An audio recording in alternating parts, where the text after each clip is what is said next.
welcome back to Ranking My Children with Octane Thermoplastic. Yeah, today it's the next piece of exclusive content for the end of Wave 2. We're ranking the figures. I'm gonna try and keep this brief, but I cancelled Octane's Oracle this week just so that if I do waffle, you don't have too much of me waffling in a week. But before we start, here's the group shot. This is just Wave 2 figures. I'm not doing Wave 1 figures. We'll do that at the end of Wave 3, and we'll do it in a tier list to speed things up. But, I think this looks cool. You got the horses, you got the peoples. They're kind of big. Nice. There's a lot of them here. There's 66. Anyway, let's get into it. So, starting off the bottom of the list, we have the worst figure in Wave 2 by a long shot, and this is a brick build character. It is the Ice Keys. You don't really need my explanation here, do you? They don't look alike. I don't know what I was thinking when I built this. It should have been a mold. It should have used the back piece. It should have been anything else. I'm not going to dwell too long on it. Let's keep going up. Next up, we have Telmer's horse. It's just boring. There's no reference. It needed to pull a wagon. I'm sorry, it's the bottom of the list. Any Telmer's horse fans out there, comment down below. Dislike the video, I don't care. Next up, we have Ganondorf's horse from Twilight Princess. Again, this horse is better to the last horse because of the unique colour scheme and the red eye and its importance to the canon.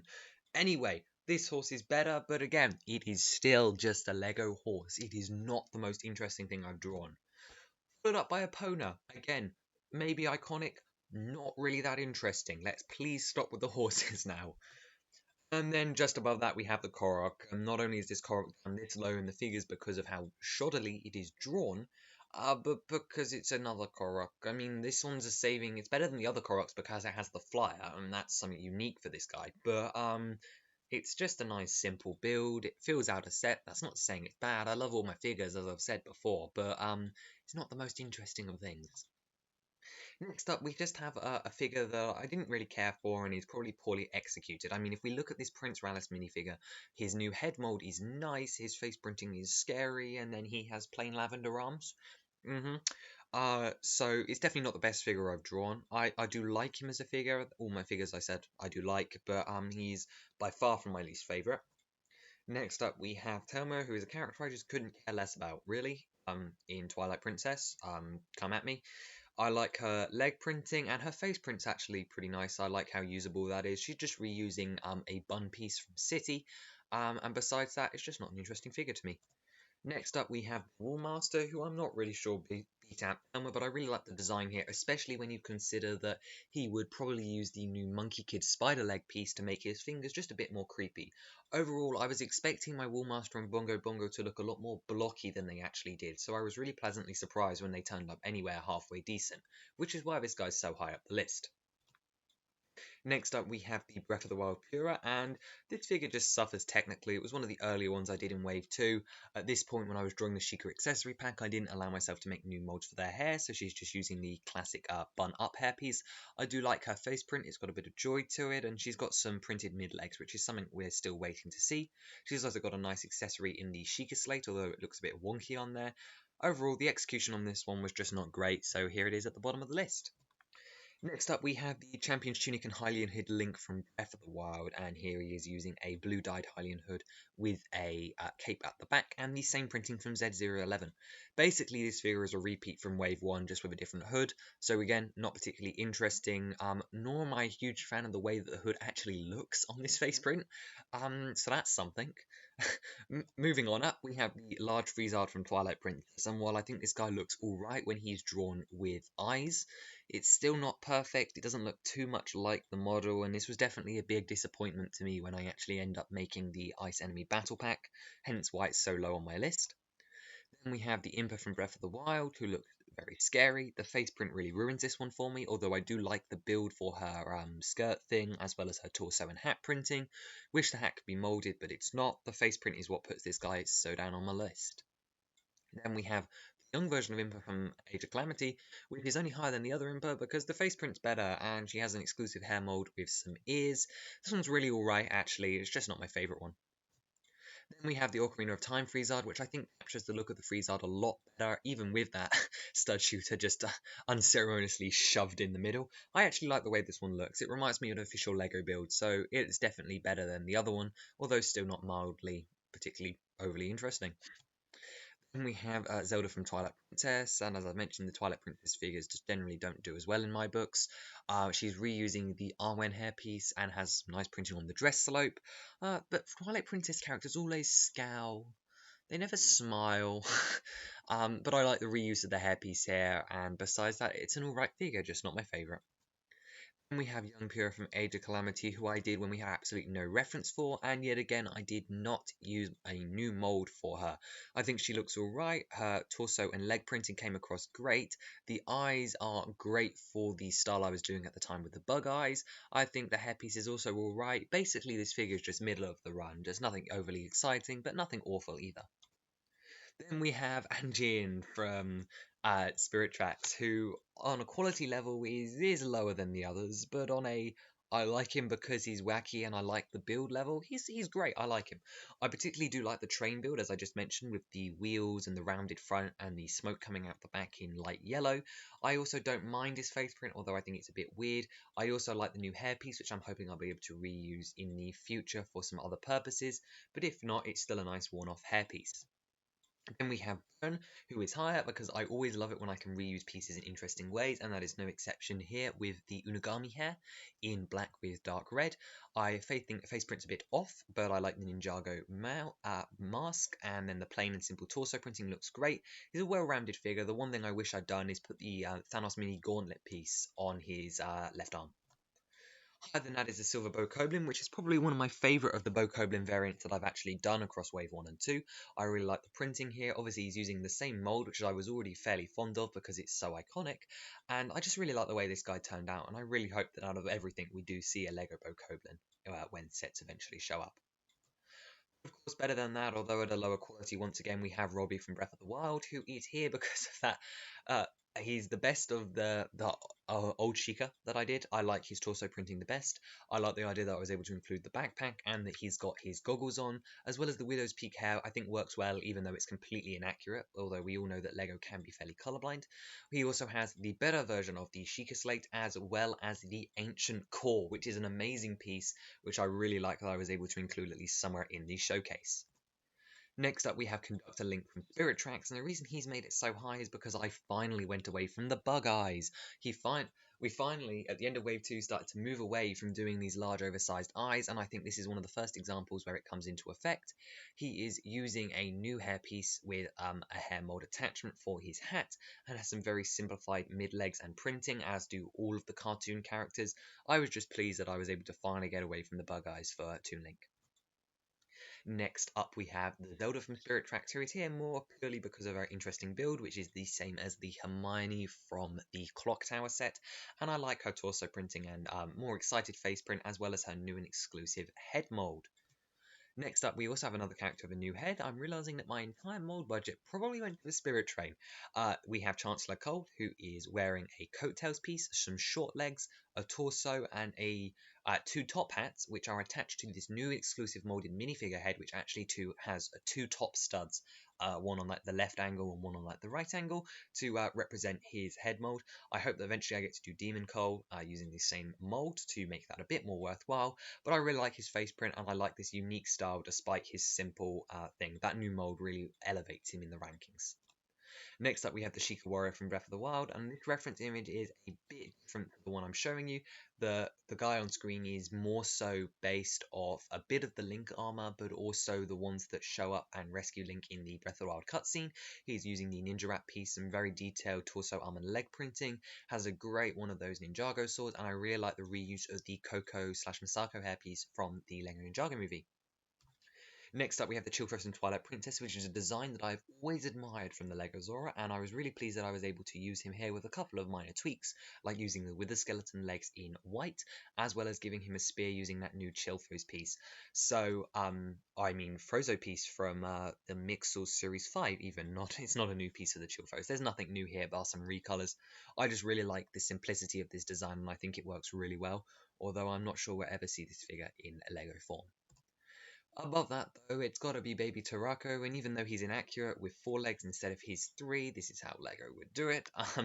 He's using an upside-down printed balloon piece in white with a stud on the top, and I think he looks really cute. I'm really pleased that I was able to draw him before we even became involved in the story. I drew him way back when he first showed up in that box art image that became so synonymous with Age of Calamity, and I'm really pleased with him. I'm really happy that I got a chance to draw him, and that he's here, ranking so highly. Above that, we're of course got to have the actual good characters, and here we have non-bug-eyed Ganondorf, which is actually the first Ganondorf I've done. I really like his torso and arm printing. I like the olive green color, as well as the new head mold, which contains the sideburns as well as his fringe at the top of his head. I like the leg printing. I think that's particularly simple. I think that could work across a lot of characters, as well as that nice black cape. But better than that, purely because it's so scary and does not work in minifigure form, we have Dead Hand, the most disturbing figure I've ever drawn by far, ever will draw by far, and the one figure that probably doesn't work as a minifigure the most. He's using a white dress piece with a load of smudged blood on it, some torso and arms with some smudged blood, and the most terrifying head you've ever seen. He's got his arm builds at the side of him, as well as those L's triangular pieces in dark red to represent his claw-like hands. Great figure, just mildly terrifying. Next up, we have the first of the Zalfos from this wave, which in this case is the Isolzalfos, and this is, I love my Zalfos head mold. I think this is the one that it just comes across worse even. I think the colours are slightly off on this guy, but besides that, he's still a great figure, just not my favourite of the Zalfos. Next up, we have the Climbing Gear Link from Breath of the Wild, who has a new head print in this one, as well as new leg and torso printing, which I think came across well. This is one of those really high definition figures, which I think looks crisp. He looks has a nice pirate bandana, although has no hair coming down the side of it, but that's perfectly fine. I just really like how this guy came out. The printing makes him look really high quality, so here he is. Then we have the next Lasalle, which is the electric Lasalle, and although less accurate than the actual blue Lasalle, I just like the colour scheme on this guy more. He reminds me of a tiger, but it's a lizard, so it's cool.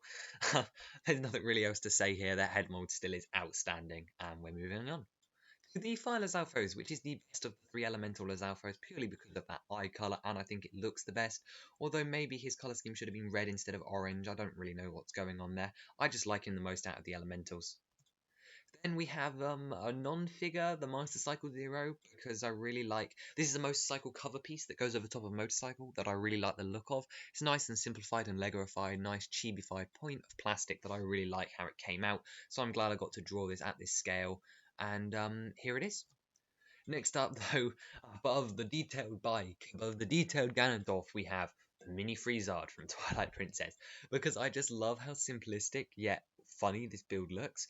It's using this a flame piece in transparent clear over a blue minifigure head with a black eye in the center of it, and I just find it so funny how this guy looks, and I just love the fact that this build, it just works so well in Lego form. Then just above that, we have the red Moblin, and I know a lot of people have said they didn't actually like how I did this character, but the 2 molded pieces, the body and then the separate head piece, I'm really proud of how I came up with that idea. It means that I can use the head mold in the future for style Moblins or minifigure Moblins, saving on mold budget, but it also meant that it would work perfectly here on top of this shoulder armor piece that we created for the Moblin's bulk. And I do actually like how this character turned out, despite him not being the best character ever. I like him at least. I think he deserves a spot on this list. I'm particularly pleased. Next up, though, above him, we have the Dark Train, which was another surprise entry for me in this series. I knew I wanted to do him well, but I always thought he'd look at least as dodgy as the Spirit Train, if not worse. But when we finally had the model of him and I added the eye printing, wow, he looked great. He fits on the track, he has all of the necessary details, and the bar clipping around the mouth looks absolutely fabulous. I love the smoke billowing out the top and the eye printing on those arches. Now, this is another one where I'd love to buy if all the pieces were actually available in the right colours. Next up, we have the classic Link Between Worlds Ice Warrior's robe, slightly based off the NES, slightly based off a Link Between Worlds, which is a simple figure wearing a skirt over some mid-legs, has some printing on the torso, some very simplistic head, and then a wizard's hat in dark blue. I just like the simplicity of the figure and how well it turned out. It doesn't look sketchy, it doesn't look overly detailed. There's some nice patterning on the cloth element to show that it's cloth. I'm just pleased with him overall. We have the green Lasalle, which is really special to me. It's one of the first figures I drew overall, even back in Wave 1, and I love the green colouring, and I think that makes it look great. This is one of my favourite enemies in Breath of the Wild in general, so of course the figure's nearly here at the top of the list. I do love him. He's honestly pretty perfect. I really hope that, even more than the Bokoblin, I hope that we see Lasalle in Lego Zelda. We have the highly aggressive statue, which only pips out the Lizalfos because it just looks a bit cleaner. We're using the Sally piece in light bluish grey, and this was the exclusive figure that came with the Hylian shield. You can see the robe printing, and I think it looks fairly accurate. Maybe it should have had wings, but the hairpiece slightly stops that. This figure's grown on me. I didn't particularly like it when I officially drew it, but it's grown on me over time. Next up, we have Champion Rivale, who is reusing the Eris headpiece from Chima. There's some nice leg printing. I particularly like his bow build, although he's a bit low quality, and it's definitely not my favourite figure that I've drawn, despite him being a great character.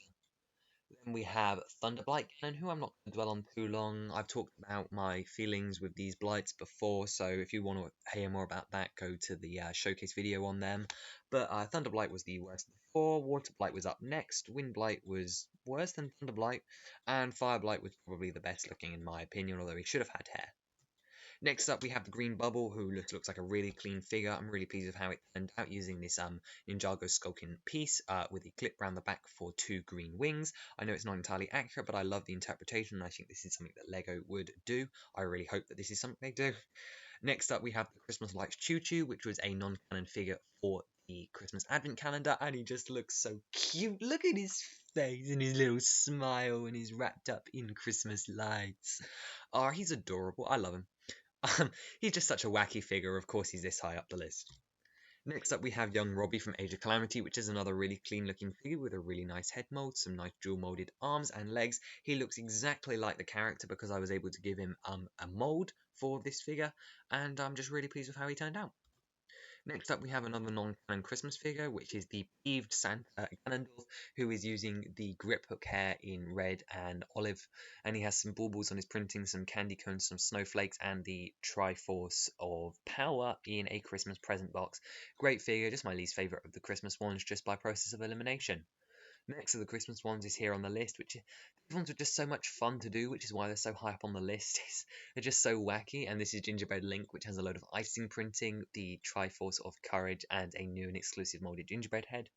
And then we have the Christmas Zelda in her Christmas sweater with the 4 Shika runes, some silent princesses, as well as the Triforce and some snowflakes, as well as the Triforce of Wisdom and hair done up using the same hairpiece and face as before. And then we have Champion Moser, who has this amazing new headpiece, some great printing, a great reuse of the skirt piece of the Ancient Warrior, and the Daybreaker looks amazing, as well as the Blackbeard shield. This is just a really detailed minifigure that I was really glad to have the opportunity to do, and while there's still some faults in the drawing, I really do like how this one turned out. Next up, we have another build, which is the Bobo, which I actually think came out really well. Started off thinking this guy was going to be really blocky when I started building him, but as it went on, I really warmed to the concept, and I really like how he looks, to the point where if Lego released a Bobo in a set and it looked like this, I'd probably buy 2. I just really like the character's expression, and I think that it's very Legoized and came across in a really nice way. Next up, we have Bongo Mong from the Shadow Temple, and the reason that this guy is here is because of the execution of that head using the flower stem piece in black, and then a bumper with some printing. I also really like the feature of the hands that they can be chopped off, and I'm also really surprised by how hand-like the hands looked. I was really expecting these things to look really unnatural, having 5 fingers crammed into a small space, but yeah, while they're statically posed and don't have any, like, thumb articulation, well, I think they're alright, and I like that you can chop them off. Next up, we have Monk Maz Kosher, and while not the most technically executed one, his miniature version of himself is nice looking. I like the simplistic printing and the negative space used to show his decayed ribcage, as well as the hair hat combo with the hat and white hair. Next up, we have the Ceremonial Zelda from Breath of the Wild, and this is an outfit that I absolutely love from the game, and the minifigure came out just as well. Don't know why she has the blue clips in her hair, but I like the printing, and this one has a special place with me because this is the Zelda figure that I chose to replicate using my in real life printing. So this is the one I have in my Lego collection currently. Better than that was Game Extreme RB's suggestion of Misco the Bandit from Breath of the Wild and the Breath of the Wild DLC, holding an EX chest and a rumour mill, two accessories that I would never get to exclude otherwise, and I'm really glad they're here. He has some worn down appearances. I love his face print and the ability that I was able to recolor the Breath of the Wild Link hairpiece. And I think he just looks great. I'm really glad that I was able to include a non-canon character that looks like it fits in Breath of the Wild by myself and take my own take on Misco. It's just something I never thought I'd be able to do in this showcase, but here we are. Thanks to you guys, really. But better than that, I just like the execution of King Bottram with Hyrule. I mean, yeah, he's got the bug eyes, which is something that I've grown to slightly despise, but I really love all the printing. I spent extra time trying to get that all straight on him, and I also love the new beard mold. I think it really makes the character. Next up, we have one of the last buildable characters on the list, which is the Giant Man Kosha. I've expressed my love for Z013 a lot in the past, and I really do love how he turned out. I love this giant style of Ant-Man figure, and I think this guy looks so perfect at just this slightly larger scale. I really, really want this one on my desk as soon as that large tan dish becomes available.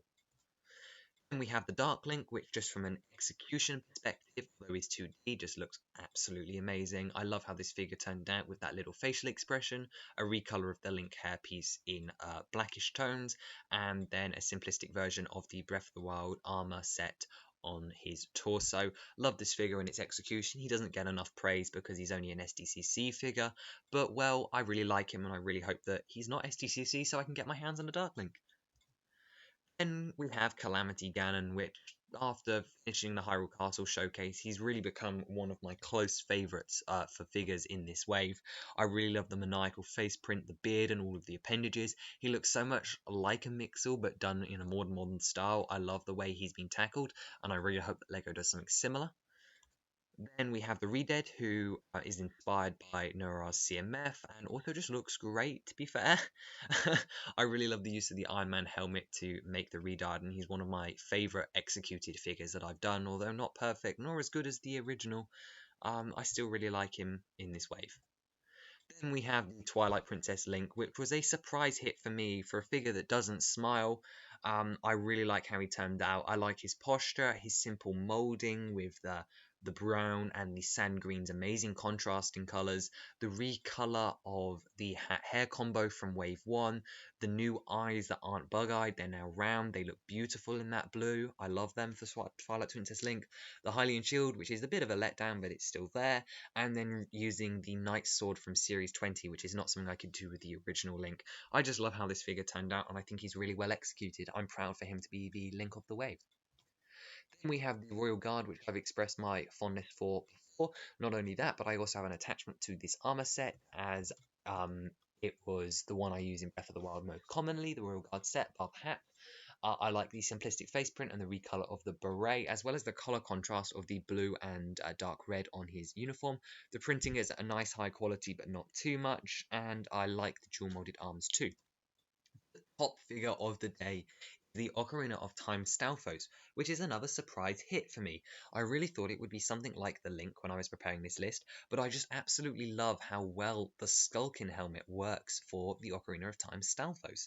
I was so taken aback by it. I absolutely love the expression I was able to get on him, as well as this use of this warm bronze colour from the 2019 Ninjago sets, and possibly even using the Raya and the Last Dragon sword in replace of this one for the guy's broken up sword. He also has a nice shield, and I love that little splash of teal, which really makes his character stand out as a minifigure. Honestly, this has become one of my most desired figures to see in Lego form, and I really hope that we get to see something like this. I just really love the execution, and I'm really proud of it as a figure. Anyway, that's going to do it for the Wave 2 figure ranking. This one was a bit all over the place. I didn't do a just figure video this time around because, well, you've seen them all before. So I decided just to ramble and rank them, and I'm always proud of my figures, and I hate none of them. But there is definitely a clear ranking of which ones are my favourites, and I think the Stalfos is definitely deserving of it. Next time we do this will be at the end of Wave 3, of course, but it won't be this boring. We'll do it in a tier list, and we won't just be Wave 3 characters, it'll be Wave 1, 2, and 3 characters. And that will be a long video, but that's a long way off. Hope you join me next week for the next piece of exclusive content. I don't know what we'll do. We might dive into the techniques of the shield, or we might look at the cancelled sets of the showcase. Either way, I'll see you then. Bye-bye.